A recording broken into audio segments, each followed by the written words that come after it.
सभी लोग। तो आशा करती हूँ आप सभी लोग अच्छे होंगे, मस्त होंगे और अपनी पढ़ाई बहुत ही बेहतरीन तरीके से कर रहे होंगे। तो आज का विषय मुझे लगता है आप लोग बहुत ज़्यादा परेशान रहते होंगे, तो मुझे लगा कि भई ऐसे विषय पर बात करने की आवश्यकता बिल्कुल है और ज़रूर करनी चाहिए। क्योंकि चाहे वो एनसीईआरटी वाले स्टूडेंट हो और चाहे वो यूपी जो हमारी उत्तर माध्यमिक बोर्ड की जो पुस्तकें हैं उनमें भी उनके एग्जाम जो होते हैं उसमें भी इस विषय पर बहुत ज़्यादा समस्या बच्चों को देखने को मिल रही है।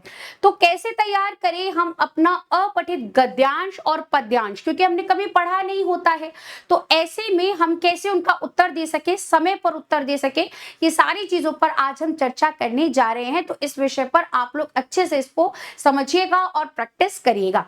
चलिए बात करते हैं आज के विषय पर। सबसे पहले मैं आपको बता दूं कि आपका अपठित गद्यांश और पद्यांश होता क्या है। गद्यांश की अगर हम बात करें, जो हमारा गद्य विधा होती है, और पद्य मतलब कविता की विधा। गद्य की विधा जिसे हम जिस आम बोलचाल की भाषा का प्रयोग कर रहे हैं इसे हम गद्य विधा कहते हैं। इसके अंदर कहानी, रिपोर्टाज, डायरी, उपन्यास, बहुत सारी विधाएं लिखी जाती हैं। जैसे आप अखबार पढ़ते हैं, मैगजीन पढ़ते हैं, जो भाषा आप पढ़ रहे होते हैं वो गद्य की विधा होती है, यानी गद्य का प्रकार होता है, यानी गद्य खंड होता है। इसी तरह से जब हम कोई कविता पढ़ रहे होते हैं या सुन रहे होते हैं तो वो पद्य खंड होता है। पहले जब बहुत समय पहले की बात करी जाए हिंदी के इतिहास में, तो रस, छंद और उनसे पहले छंदों में चौपाई आपको मिला होगा, रोला, सोठा, सवैये। रसखान जी की अगर जैसे सवैयों की बात करें हम, कबीर जी के दोहों की बात करें हम, मीरा जी के पद की बात करें, तो वो छंद का प्रयोग करते थे। धीरे धीरे अलंकार आए, रस आए, तो ये विधाएं धीरे धीरे बदली। पद के अंदर प्रयोग अलग अलग आए, लेकिन पद्य खंड कविता होती है और गद्य हमारी आम बोलचाल में लिखी गई एक भाषा होती है जिसमें हम अपने विचारों का आदान प्रदान करते हैं। तो अब हम बात करते हैं कि पेपर में क्वेश्चन किस प्रकार से आता है और कैसा उसका फॉर्मेट होता है।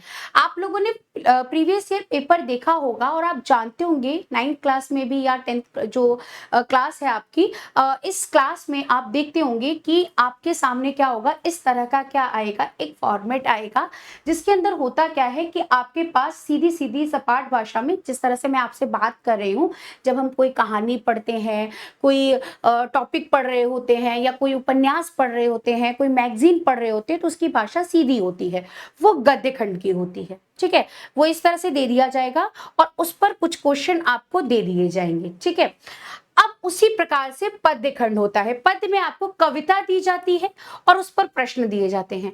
अब यहाँ पर सवाल आता है कि प्रश्न किस तरह से दिए जाते हैं। तो देखिए बेटा, कुछ प्रश्न एमसीक्यू के माध्यम से दिए जाते हैं और कुछ जो प्रश्न यानी बहुविकल्पीय आधार पर दिए जाते हैं और कुछ प्रश्न डिस्क्रिप्टिव टाइप में यानी लिखने वाले 1 नंबर 2 नंबर के दिए जाते हैं। बात करें यूपी बोर्ड की, तो यूपी बोर्ड में जो क्वेश्चंस आते हैं वो एमसीक्यू फॉर्मेट में अधिक आते हैं और एनसीईआरटी वाले अगर स्टूडेंट्स की बात करें तो वहां पर डिस्क्रिप्टिव टाइप में, यानी कि आंसर को हमें गद्य या पद से निकाल कर उत्तर लिखना होता है ना। तो इस तरह का पेपर आपका आता है। तो हम दोनों ही फॉर्मेट पर बात करेंगे कि आपको अपना पेपर लिखते समय कैसे उनकी तैयारी करनी है। ठीक है, तो आपको पहले तो ये पता चल गया कि गद्य का प्रश्न किस प्रकार आएगा, दूसरी तरह से हमें पता चल गया पद का प्रश्न किस प्रकार आएगा। फिर हमने ये जाना कि प्रश्न कैसे आते हैं, बहुविकल्प यानी एमसीक्यू फॉर्मेट में भी आते हैं और लिखने वाले डिस्क्रिप्टिव टाइप में भी आते हैं। ठीक है, अब सबसे पहले हम अपठित गद्यांश की बात करते हैं। जब भी आपके सामने गद्यांश आता है तो सबसे पहले आप क्या कीजिए, एक बार उसे अच्छे से क्या करिए, पढ़कर देखिए। एक बार आप उसको अच्छे से पढ़िए। ठीक है, समय ज्यादा ना लेते हुए एक बार ध्यान से, आपका ध्यान इधर उधर ना हो, अच्छे से उस पूरे गद्य को, जो आपको पंक्तियां दी गई हैं उनको अच्छे से पढ़ लीजिए। पढ़ लिया, इसके बाद क्या करना है, गद्यांश को पढ़ते हुए उत्तर को गद्यांश में रेखांकित कीजिए। अब गद्यांश को पढ़ा, फिर उसके नीचे उसके प्रश्न दिए हैं, आपने उसके प्रश्न को पढ़ा। प्रश्न नंबर 1, प्रश्न नंबर 2, जैसे प्रश्न पढ़ा आपको तुरंत, क्योंकि आपने गद्यांश अच्छे से पढ़ा होगा तो आपको पता होगा कि अच्छा इसके बारे में गद्यांश में कहाँ कहा गया है। तुरंत गद्यांश में जाइए और उस लाइन से मिलते जुलते शब्द को अंडरलाइन यानी रेखांकित कर लीजिए। ठीक है, फॉर एग्जाम्पल आपसे प्रश्न पूछा जाए, मान लो महात्मा गांधी के जीवन पर कोई प्रश्न दिया, जीवनी दी गई है और उस पर प्रश्न पूछा गया कि महात्मा गांधी जी का जन्म कब हुआ, तो आपने पढ़ा था, आपको याद होगा, वहां पर जाकर आप आप उसको रेखांकित कर लीजिए। ठीक है, आप एक को एक तरीका बता रही हूँ, ऐसे बहुत सारे प्रश्न आते हैं। तो आपको सबसे पहले क्या करना है, अच्छे से गद्य को पढ़ना है, फिर उसके प्रश्नों को पढ़ते हुए जो चीजें याद आए कि गद्य में ये इस जगह पर थी, उस लाइन को अंडरलाइन कर लीजिए। हो सकता है वो एग्जैक्ट आंसर नहीं हो, लेकिन मिलते जुलते शब्द हो तो भी उसको अंडरलाइन कर लीजिए।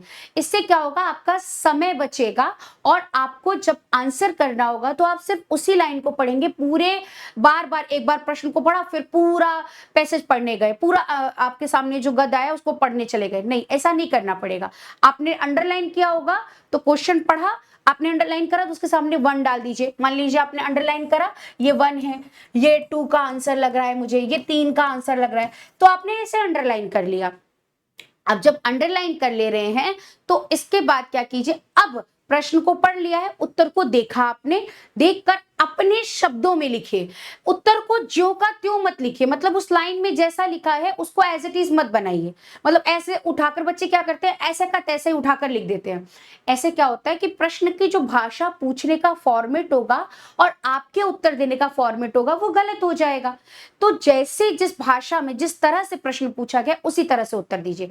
मान लीजिए उसमें आपसे प्रश्न पूछा गया है कि गांधी जी का जन्म कैसे हुआ था, कब हुआ था, ठीक है, या कब हुआ था और कहां हुआ था, इस तरह का प्रश्न पूछा गया और आपने ऐसे उत्तर दिया कि महात्मा गांधी जी का जन्म इस समय हुआ था, आपने बताया कि 2 अक्टूबर में हुआ था और वो आजादी के लिए लड़ाई करने के लिए यहाँ गए, आप इन सारी चीजों को बताने लगे, तो ये रेलिवेंट ही नहीं है ना, और फॉर्मेट भी नहीं सही बैठ रहा है। तो आप उन्हीं चीजों के बारे में बताइए जिसके बारे में आपसे पूछा जा रहा है और जिस फॉर्मेट में पूछा जा रहा है, जितना पूछा जा रहा है उतना ही उत्तर दीजिए। ठीक है, ज्यादा मार्क्स के लालच में कि हमें ज्यादा हम जानकारी दे देंगे तो हमें ज्यादा मार्क्स मिल जाएंगे, ऐसा नहीं होता है। जितना पूछा जाए, 1 लाइन में अगर पूछा जा रहा है तो 1 लाइन में दीजिए, 2 लाइन में पूछा जा रहा है तो 2 लाइन में दीजिए, और अगर एमसीक्यू फॉर्मेट में पूछा जा रहा है तो आप उसको चयन करके आगे बढ़िए। ठीक है, फिर आता है टाइटल यानी शीर्षक चुनना। ये सबसे कठिन कार्य हो जाता है कि हमें ऐसा लगता है कि यार इसका शीर्षक क्या होना चाहिए। अब आप कहेंगे मैडम शीर्षक क्या होता है, आप जब कोई कहानी पढ़ते हैं तो उसका टाइटल होता है ना, जैसे कि प्रेमचंद की कोई कहानी, जैसे ईदगाह पढ़ी आपने, तो ईदगाह टाइटल है, शीर्षक है। आपको पता कैसे चलेगा कि प्रेमचंद जी की कौन सी कहानी है ना, तो सबसे पहले तो टाइटल ही आता है, वो लिखना बहुत कठिन होता है। तो जब भी ऐसी स्थिति आए तो आपको क्या ध्यान रखना है, ध्यान से समझिएगा। आपने पूरा पढ़ा, अब देखो 1 लाइनर वाला होता है तब तो आसानी से आप बनाकर लिख सकते हैं, आपने पूरा पढ़ा, मान लीजिए गांधी जी पर लिखा है तो महात्मा गांधी जीवन ऐसे लिख दिया, महात्मा गांधी जी की जीवनी, या फिर आपसे अगर पूछा गया है कि बाल श्रम पर है तो बाल श्रम लिख दिया, बाल मजदूरी लिख दिया अगर बाल मजदूरी पर है, या स्वतंत्रता दिवस पर बात करी जा रही तो स्वतंत्रता दिवस, आप उसे 1 लाइन में कर सकते हैं, वो आसान होता है। दिक्कत वहां आती है जहां पर एमसीक्यू फॉर्मेट में पूछा जाता है, क्योंकि चारों ऑप्शन मिलते जुलते लगते हैं, तब ऐसा लगता है कि किसको चयन करें किसको ना करें। तो ऐसे में आपको क्या ध्यान रखना है कि जब भी आप पूरे उसको चयन करें तो ये देखें कि पूरा गद्य उसके अंदर आ रहा हो, उस विषय में उस टाइटल में सारा आ रहा हो। यानी कि जैसे कि आप से पूछा जाए कि स्वतंत्रता दिवस के बारे में, तो आप स्वतंत्रता दिवस ना लिखकर 1857 का विद्रोह लिखते तो ये सही नहीं लगेगा ना। वहां पर जिक्र हुआ था, मान लीजिए एक आपको गद्य दे दिया गया, ठीक है, मान लीजिए आपको एक गद्य दिया है, ठीक है, उस गद्य में पूरी कहानी गांधी जी की तरफ इर्द गिर्द घूम रही है और उसमें एक जिक्र 1857 की क्रांति का भी आता है जो कि रेलिवेंट नहीं है गांधी जी से, बस जिक्र आ गया। अब आपने क्या करा कि आपने 1857 की क्रांति को ही चयनित कर दिया, तो ये गलत हो जाएगा, बिल्कुल गलत हो जाएगा। आपको क्या करना होगा, आपको देखना होगा कि सारी विषय उस टाइटल में आ रहे हैं कि नहीं, है ना। तो ऐसा चयन करके आपको क्या करना रहेगा, वहां टिक करना रहेगा, मतलब आपको सोच विचार कर वहां पर चयन करना रहेगा और वो बहुत आसानी से आप कर लेंगे। कैसे, ये मैं आगे आपको बताऊंगी। ठीक है, तो शीर्षक चुनेंगे, इसके लिए 1 अंक का जैसे क्वेश्चन आता है तो आपको 1 से 3 लाइन लिखनी होती है, जो डिस्क्रिप्टिव वाले बच्चे होते हैं, एनसीईआरटी के बच्चों के लिए ऐसे क्वेश्चंस आते हैं, और 2 अंक का होता है तो 3 से 5 लाइनें आपको लिखनी होती हैं। ठीक है, आगे बढ़ते हैं। अब हम बात करते हैं पद्यांश की। गद्यांश आसान होता है, बच्चों को ना उसी में आंसर छिपा हुआ मिल जाता है, बच्चे ढूंढकर आंसर कर लेते हैं। दिक्कत आती है सही तरीके से पूछे तो पद्य में यानी काव्यांश में। पद्य को काव्यांश भी कहा जाता है, काव्य का अंश काव्यांश, पद्यांश पद्य का अंश टुकड़ा, यानी पूरी कविता ना देकर उसका कुछ टुकड़ा आपको दे दिया जाता है और उसका कहा जाता है कि इससे आपको आंसर पूछे जाएंगे और बताना होता है। होता क्या है, कई बार तो आपको जो पद्यांश आते हैं आपकी बुक से रिलेटेड हो जाते हैं, तब तो आपको पता होता है, आप कर लेते हैं, लेकिन अपठित हो, जो आपने पढ़े ही ना हो, तब आपको वो दिक्कत कर जाते हैं। तो ऐसे में क्या करना होगा बेटा, ध्यान से समझिएगा इसको, कि जब भी आपके सामने पद्य आए तो सर्वप्रथम आप उसके शब्द अर्थ मत पढ़ने बैठ जाओ कि अब इसका शब्द का अर्थ तो मुझे आता ही नहीं है, अब मैं कैसे करूंगा, या मुझे आता नहीं है तो कैसे हो सकता है। ये डरने की जरूरत नहीं है, आप पद आराम से कर सकते हैं। आपको सिर्फ उसका भाव समझना है कि उस पंक्ति में कहने का अर्थ क्या निकल रहा है, भाव क्या नहीं, मतलब वो सामने वाला कवि कहना आपसे क्या चाहता है। ठीक है, फॉर एग्जाम्पल वहां एक लाइन लिखी है, अरे फूल सी कोमल तुम हो। ठीक है, तो इसका अगर आप अर्थ निकालने लगे कि कोई लड़की है, कोई है जो फूल जैसी कोमल है, हो सकती है कोई लड़की फूल फूल फूल जैसी हो जाए, नहीं हो सकती ना। अर्थ तो यही निकल रहा है, हमें अर्थ नहीं निकालना, हमें भाव निकालना है कि कवि कहना क्या चाह रहा है। कवि इस कविता में ये कहना चाह रहा है कि कोई लड़की है जो क्या है, बहुत ज्यादा सॉफ्ट है, कोमल है, यानी उसका अंग जो है, उसकी जो अंग है वो बहुत सॉफ्ट है, बहुत अच्छी है, बहुत सुंदर है। उसके कहने का अर्थ ये निकल रहा है। ठीक है, तो यहाँ पर आपको भाव निकालना होगा। जैसे हम कहें कि उसका जीवन अंधकारमय हो गया, अब ऐसा थोड़ा ना कि उसके घर में सारी लाइट खत्म हो गई है, कहीं कुछ नहीं बचा है, नहीं। अंधकार का मय होने का मतलब उसकी जिंदगी में दुखों का पहाड़ टूट पड़ा उसके। अब हाँ, जैसे एक और एग्जांपल है, उसके जीवन में पहाड़ों का दुखों का पहाड़ टूट पड़ा है, तो ऐसा थोड़ा ना कोई पहाड़ उसके सर पर आकर गिर जाएगा, नहीं। कहने का अर्थ यहाँ पर ये निकल रहा है कि उसके लाइफ में बहुत सारे पहाड़ दुख आ गए हैं, मेरे मुझे निकला बहुत सारे पहाड़ आ गए, तो बहुत सारे उसके जीवन में क्या आ गए हैं, दुख आ गए हैं, जिसकी वजह से उसको अपना जीवन कुछ दिखाई नहीं दे रहा, यानी कुछ समझ में नहीं आ रहा। तो ऐसे में आप जब भी कोई पंक्तियां पढ़ें तो उसका भाव निकालिए, यानी कवि आपसे कहना क्या चाहता है। ठीक है, फिर काव्यांश में पूछे गए प्रश्नों के उत्तर काव्य के रूप में नहीं बल्कि वाक्य के रूप में दीजिए। अब होता क्या है, बच्चे क्या करते हैं, जैसे यहाँ पर आपको ये दिया हुआ है काव्य, ठीक है, ये पंक्तियां दी हुई हैं, आपसे पूछा गया कि कोई इसका अर्थ बताइए, तो बच्चे क्या करते हैं ना कि पूरी पंक्तियां उठाकर लिख देते हैं। तो ऐसे में आपको मार्क्स नहीं मिलेंगे। आपको समझ में आया, लेकिन आपने क्या करा, पूरी की पूरी पंक्तियां उठाकर रख दी, ये फॉर्मेट गलत होता है। आपसे प्रश्न पूछा गया है कि इसमें जूही की कली का अर्थ क्या है, ठीक है, और जूही का कली का अर्थ आप कविता में लिख दे तो नहीं समझ में आएगा ना। आपको क्या करना पड़ेगा, आप उसका अर्थ बताएंगे। जैसे एग्जाम्पल के तौर पर, जैसे आपसे पूछा गया कि यहाँ पर अरी फूल सी कोमल हो का अर्थ क्या है, तो आप, या ऐसा पूछा गया कविता में कहने का तात्पर्य क्या है, आपने ये पंक्ति उठाकर लिख दी, तो इसका उत्तर नहीं मिलेगा, क्योंकि आपने तो कवि का ही बात को एज इट इज, जो एग्जामिनर पूछ रहा है आपने उसको एज इट इज उठाकर लिख दिया, तो इसमें मार्क्स नहीं मिलते। आपको करना क्या होगा, इसका अर्थ बताना होगा कि ये कहना क्या चाहता है। कवि इस पंक्तियों से हमें ये बताना चाहता है कि कोई नायिका है जिसका जो बहुत ही ज्यादा क्या है, सुंदर है, जिसके अंग बहुत ही क्या है, कोमल है। इस तरह से अपनी बात रखी तो आपको पूरे मार्क्स मिल जाएंगे। ठीक है, आपको समझ में आया कि आपको क्या करना है, अपने भाव को स्पष्ट करना है कि सामने वाला आपसे पूछ रहा है, उसको बताना है, कविता में नहीं पंक्ति में, वाक्य में लिखना है। ठीक है, काव्यांश में पूछे गए प्रश्न के उत्तर कवि की दृष्टि से दीजिए, ना कि खुद के ज्ञान से। अब यहाँ पर होता क्या है, जैसे मैंने आपको बताया, ये पूछा अरे फूल सी कोमल तुम हो, तो यहाँ पर कवि क्या कहना चाहता है कि नायिका सुंदर है ना। अब यहाँ पर आप अर्थ बताएं कि लड़की फूल बन गई, आप ये उत्तर लिख कर आ जाए, तो ये अच्छा उत्तर तो नहीं होगा। आप अपनी दृष्टि से उत्तर मत बताइए, कवि जो कहना चाहता है उस दृष्टि से उत्तर लिखिए। और ये भी करा जा सकता है जब आप क्या करेंगे, प्रैक्टिस। तो ये मुख्य बिंदु थे दोनों की तैयारी करते वक्त। अब हम बात करेंगे कि तैयारी करते समय आपको किन किन चीजों की ध्यान देना चाहिए, किन किन चीजों पर आपको मतलब सोच विचार करके काम करना चाहिए। बात करें, जैसे अगर आप गद्य और पद्य दोनों की बात कर रहे हैं, आप उसको पहले तो ध्यान से पढ़िए। ठीक है, ऐसा नहीं है कि आपका ध्यान वहां पर नहीं है, आप सारे क्वेश्चन के आपको लगता है पहले ये प्रश्न भी है, ये प्रश्न भी है, सब पढ़ लूं एक साथ, नहीं। ठीक है, आपको पूरे पेपर पे नहीं, सिर्फ अभी फोकस करना है अपने गद्य पर या पद्य पर। फोकस करेंगे तभी अच्छे से आंसर निकाल पाएंगे। ठीक है, तो सबसे पहले गद्यांश को ध्यान पूर्वक पढ़िए। मुख्य विचार, आपको लगता है कि इसमें ये बात ना मुख्य लग रही है, मेन पॉइंट लग रहा है, उसको अंडरलाइन कर लीजिए। हो सकता है उसी में से आंसर क्वेश्चन पूछा गया वही आंसर बन जाए आपका। ठीक है, ऐसा भी आप कर सकते हैं। इसके बाद क्या है, मुख्य विचारों को पहचाने, यानी कि उसके अंदर मेन मोटिव क्या है, इसका कवि का या लेखक का कहना क्या चाहता है, उस विचार को पहचानिए।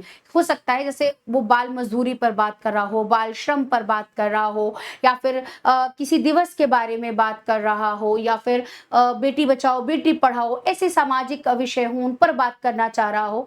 तो ऐसे में आप उस बात को निकालने का प्रयास करें कि केंद्र बिंदु क्या है। ठीक है, इसके बाद क्या है, प्रश्नों को ध्यान पूर्वक पढ़ें। अब होता क्या है, बच्चे से पूछा कुछ जा रहा है, बच्चा उत्तर कुछ और दे रहा होता है। तो ये गलती मत करें कि हमें नंबर लेना है तो कुछ भी आंसर लिख लें, नहीं। जब आप अच्छे से आंसर पढ़ेंगे, मतलब आप अच्छे से पैसेज को पढ़ लेते हैं, तो आपको आंसर ऑटोमेटिक मिलेगा, अगर आप अच्छे से पढ़ रहे हैं तो। ठीक है, तो प्रश्न को अच्छे से पढ़िए और फिर उसका उत्तर देने का प्रयास करिए। ठीक है, नेक्स्ट आ जाता है कि उत्तर को गद्यांश पद्यांश से जोड़ें। मैंने अभी आपको बताया कि आप क्या कर रहे हैं कि पद्यांश दिया है, क्वेश्चन पूछा, अब उसने वाक्य में प्रश्न पूछा है और आप उत्तर पद्य में दे रहे हैं, लाइन में दे रहे हैं, तो वो सही तरीका नहीं होता। आपको अगर मान लीजिए वो लाइन में पूछ रहा है कि इसको काव्य की भाषा में बताइए या तुकबंदी बताइए, तब आप वहां पर उसको कविता के फॉर्म में लिख सकते हैं। लेकिन जब वो आपसे वाक्य में प्रश्न पूछ रहा है तो आपको वाक्य में ही उत्तर देना पड़ेगा। इसका मतलब कि आपका उत्तर गद्य या पद्य दोनों, जो प्रश्न पूछा जा रहा है उससे मिलता जुलता होना चाहिए, रेलिवेंट होना चाहिए, इधर उधर की बातें नहीं होनी चाहिए। ठीक है, और आप अपनी बात स्पष्ट तरह से लिखे, घुमा फिरा के नहीं लिखे, जो है जैसा है वैसा ही लिखे। समय का सबसे महत्वपूर्ण बात आ जाती है समय, क्योंकि हम क्या करते हैं, हमने कभी पढ़ा तो होता नहीं है अर्थित गद्यांश पद्यांश। और आपको बताऊं होता क्या है, मोस्टली स्टूडेंट ऐसे होते हैं कि गद्यांश और पद्यांश ना लास्ट टाइम पढ़कर जा रहे होते हैं, मतलब एक दिन पहले पढ़ते हैं, 2 दिन, और प्रैक्टिस भी नहीं करते हैं।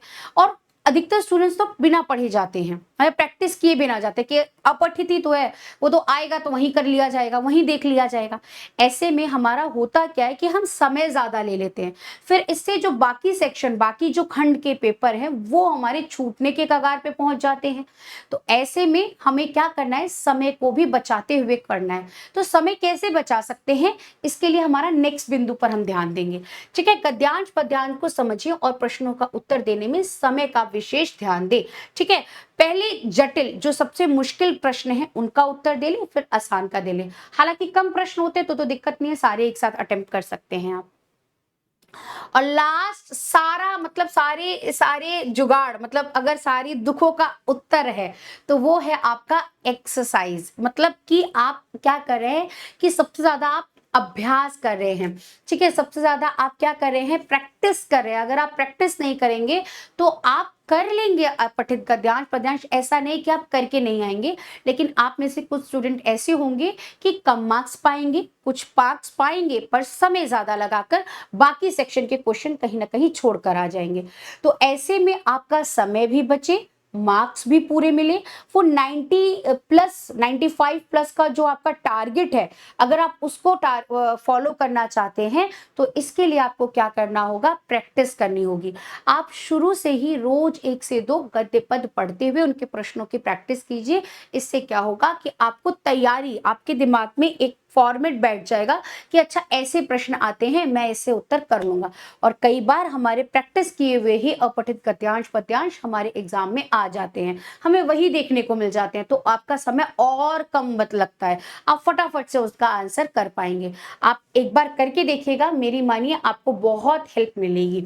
ठीक है, तो नियमित रूप से क्या करिए, अपठित गद्यांश पद्यांश का प्रयास करिए, विभिन्न प्रकार के गद्यांश पद्यांश पढ़कर उन पर आधारित प्रश्नों का उत्तर देने की तैयारी कीजिए। नियमित रूप से समाचार पत्र पत्रिकाएं पढ़िए। कई बार क्या होता है कि हमारे सोशल अवेयरनेस यानी सामाजिक हमें जागरूकता की आवश्यकता होती है, उन्हीं पर ही सवाल आ जाते हैं, तो हमें पता नहीं होता है उस विषय में। तो ऐसे में पत्र पत्रिकाएं जो आपके सामने आती हैं उनको पढ़िए, कई सारी किताबें पढ़िए, विषयों का ज्ञान रखिए। आपको एक जनरल नॉलेज जो होती है वो होनी चाहिए ताकि आप ऐसी चीजों को अटेम्प्ट कर पाएं। ऑनलाइन उपलब्ध विभिन्न प्रकार के गद्यांशों को भी पढ़ सकते हैं, या फिर किसी शिक्षक, जैसे आपके टीचर्स तो आपको ऑब्वियसली पढ़ाते ही हैं, तो उनको भी अच्छे से प्रैक्टिस करिए। उनके द्वारा दिए गए जो आपके होमवर्क हैं उनको प्रैक्टिस कीजिए। साथ ही साथ क्या कीजिए, खुद से भी आपके सामने ऑनलाइन प्लेटफॉर्म पर बहुत सारे गद्यांश पद्यांश मिल जाते हैं, उनको अटेंड कीजिए। इससे क्या होगा, आपके अंदर एक तो कॉन्फिडेंस आएगा, आप ज्यादा से ज्यादा प्रश्न अटेम्प्ट कर पाएंगे और आपके उत्तर सही होने के चांसेस सबसे ज्यादा बढ़ जाएंगे। ठीक है, तो चलिए ये था आपके लिए एक छोटा सा विषय। आशा करती हूँ कि आपको इस विषय में थोड़ा बहुत जानकारी मिली होगी कि आपको गद्य और पद्य, अपठित जो गद्य पद्य है कैसे तैयार करना है। आप प्रैक्टिस कीजिएगा ध्यान से, बहुत ज्यादा, जैसे कोई भी प्रश्न पूछा गया है आप रेलिवेंट उत्तर दीजिए, जितना पूछा गया उतना ही उत्तर दीजिए। इधर उधर की बातें करके अपना समय व्यर्थ मत कीजिए, है ना। इससे समय भी आपका जाएगा, उत्तर भी पूरा नहीं होगा, मतलब मार्क्स पूरे नहीं मिलेंगे, और आपका जो एक एग्जामिनर पर आपका जो इम्पैक्ट पड़ना है, प्रभाव पड़ना है, वो अच्छा नहीं आएगा। ठीक है, तो आशा करती हूँ कि आपको ये मेरी बातें समझ में आई होंगी और आप अपना गद्य और पद अच्छे से तैयार कर पाएंगे। और मैं कोशिश करूंगी आप लोगों के लिए एक ऐसा सेशन लेकर आ पाऊं जहां पर मैं आपको गद्य और पद का प्रैक्टिस भी करवा पाऊं, कि आपको गद्य और पद कैसे करना है, वहां पर आपको कुछ प्रैक्टिस करेंगे। ठीक है, तो आज के लिए इस विषय पर इतनी ही बात करते हैं, मिलेंगे कभी और एक नए विषय की जानकारी के साथ। तब तक के लिए पढ़ते रहे, मस्त रहे, खुश रहे और अपने माता पिता का नाम रोशन करें। धन्यवाद।